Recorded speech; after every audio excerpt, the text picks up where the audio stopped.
This video will demonstrate the proper technique for performing a mid-lower face treatment using the small 90-watt applicator. The mid-lower face consists of the area between the malar region or cheekbone extending to the mandible or jawline. It also includes the submentum, also known as the chin strap. Before performing a mid-lower face treatment, it is important to mark the treatment areas using vectors. This will allow you to organize your treatment so that you are spending more time in the areas of greater laxity. While your patient is sitting, mark the first vector, which we call the Nike swoosh. Using your thumb, locate the malar fat pad or cheekbone. Place the heel of your hand over this area and gently pull the skin up. Take your skin pen and make a dotted line from the side of the nose to the tragus. Your line should look similar to an elongated Nike swoosh. Next, locate the mandible, and using your skin pen, make a dotted line right on the bone from the chin to the tip of the earlobe.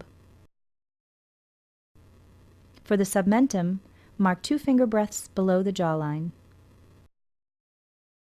The experienced clinician familiar with treating vectors may choose to treat the vectors without marking the face. Position your patient comfortably and apply a generous amount of gel from the cheekbone to the jawline. Start the treatment using the appropriate treatment settings. You will decrease the energy based on patient feedback as well as the clinical endpoint of erythema. Your patient should feel intense heat but not pain. Instruct your patient to say stop before the sensation of pain is felt. When the patient says stop, reposition the gel.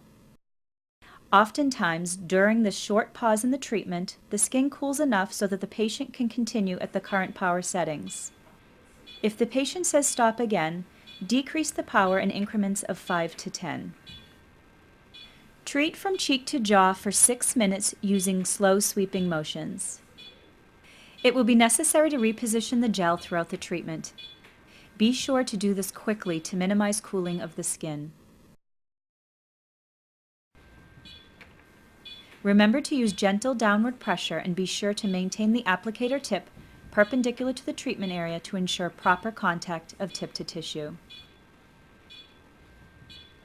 After you've completed the 6 minutes, you may leave the gel in place and add or move gel to the chin strap.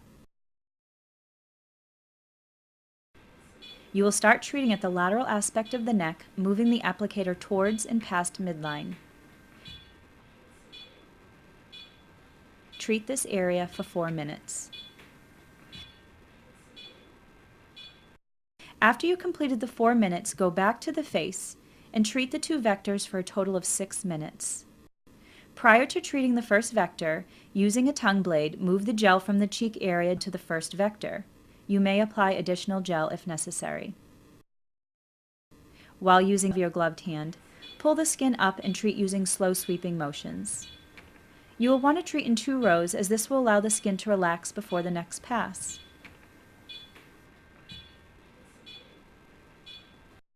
Once you've completed the first vector, you will now move the warmed gel down to the second vector.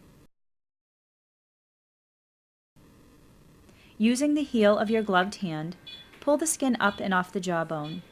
Be sure to treat using 2 rows to avoid excessive heating of tissue over bone.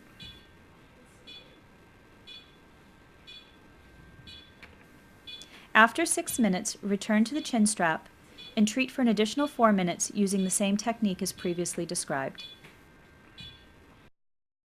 Always consult the treatment settings guide for appropriate treatment parameters.